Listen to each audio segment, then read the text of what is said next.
But hey, I don't just hate all non-Tesla EVs. I want to talk about this one. Yeah.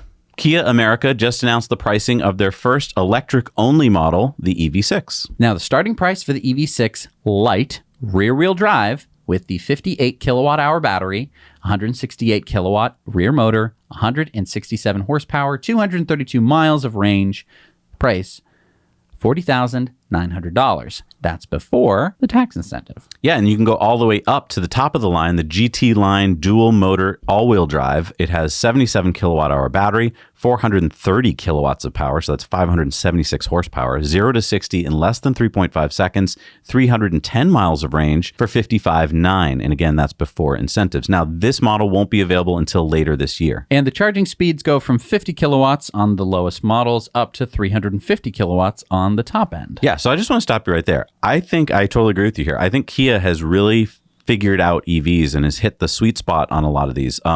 Let's talk price. So low end gets you a pretty decent range. Like 232 is a nice number to have. I mean, obviously we'd all like 400 miles or something, but 232 will get the job done. And starting at 41,000 before incentives, that's a great price point. I actually think this is a competitor with the Model Y. Or even the Model 3. Now, I have not driven it yet. So right. we don't know how it handles and all that stuff. So I'm not saying it is a competitor. I'm saying it could be. Tax credit is doing a lot of work when it comes to helping to compare it versus Tesla, but I think that they're putting out a very compelling spec'd vehicle. It's even in competition spec-wise with the Model 3 Performance. Right. Now, will it have the same suspension? Because my biggest gripe actually with the ID4 was the suspension felt loosey-goosey goofy. Mm-hmm. It felt really funky compared to a Model 3, which is built like a frickin' race car.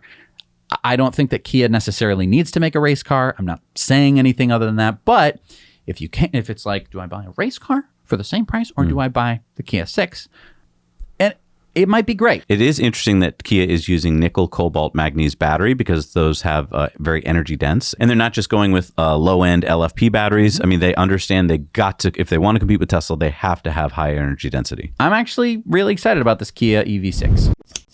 Hey everybody, thanks so much for watching Now You Know Clips. You can watch full episodes of Tesla Time News on Tuesdays and in-depths on Fridays. Just click the link down below and head over to the Now You Know channel.